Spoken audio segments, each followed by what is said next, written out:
Greetings everyone, my name is Yuxing and today we will be taking a look at the RPG-01 Lustia from Snail Shell.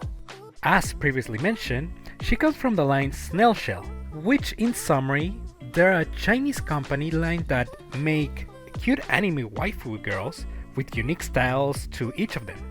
And for a while now, I had an interest in getting one of their figures, Lustia here being the chosen one. So, will she exceed my expectations? Why not we take a closer look, shall we?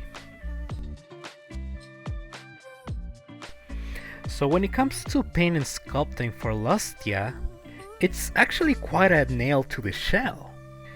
What I mean is that she looks gorgeous. I don't know how, but Snail Shell do anime girls so well.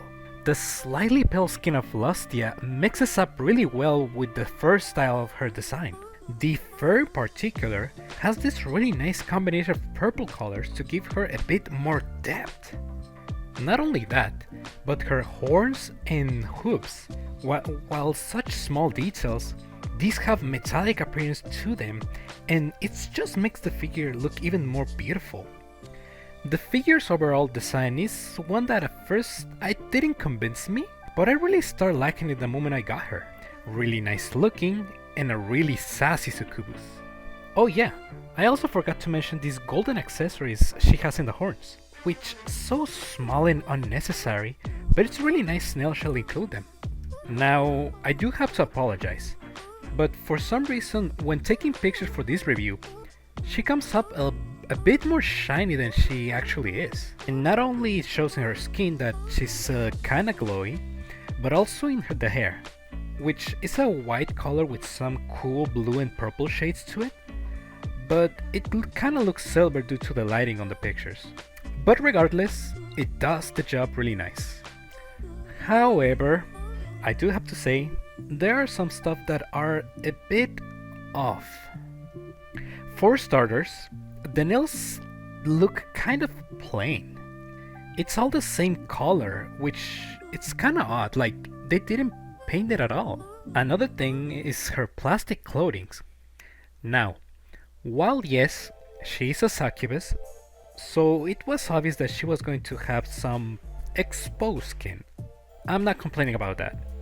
But her plastic clothing, it's a bit annoying to handle. What I mean is that the top part doesn't like plug in anywhere and it just like stays there. Which when trying to pose, it will sometimes like slide to the sides and kinda expose her chest. Meanwhile, the bottom part isn't as annoying due to the fact that technically it stays in place thanks to the fluffy goat tail. But when it comes to posing her legs, it's where stuff gets annoying as well. It's like, why are these parts like this? Like, wasn't there a way so the plastic clothes can be more flexible while posing her? Or that the plastic clothes like plug in at all on her? Or maybe use another style of clothing design so it doesn't feel as annoying. As a matter of fact, under her bottom part there's a printed thong, which while sexy, it just raised the question, why not just leave it like that? Or I don't know, maybe do a plastic thong instead of like this plastic thing? You know what? Whatever. For most of the review, she'll be bottomless. Not because I want her to be displayed like this, but for posing sake. Yeah. Anyway, let's move on. Articulation. So I heard a lot of things about the Snail Shell articulation system, which can be between nice and mid at best. So for Lustia here, we have an interesting combo of a ball hinge ball joints, which when taking out her face, we can see a ball joint connected to the neck and another one connected to the hairpiece, and the hinge in the middle of that. I do suggest being careful with this ones though. So from her chest towards her crotch we have two ball joints that allows her to crunch and also bend. Arms. The shoulders have somewhat of a butterfly joint, and the now typical hinge ball joint combo. We have rotation at the bicep, I think, double hinge at the elbow, and a hinge and a swivel at the wrist. Okay, everyone, hold your horses. Legs. So we have a ball joint that allows her to do the splits. She can also kick, but because of some cake, we cannot move her legs backwards. She has a swivel at the thighs, a double jointed knees, up and down at the heels, and a swivel. And no toe articulation. Goddamn. So articulation is definitely interesting, in a sense that it's actually good, but definitely not perfect for what it is in an action figure. So out of the way, when I got her, I think she was between $75 to $80 depending on shipping. So I do find the amount of accessories a bit lacking. Counting the ones she already has, she comes with 4 pairs of hands. These are the relaxed hands, I think. She also comes with some aggressive gesture hands.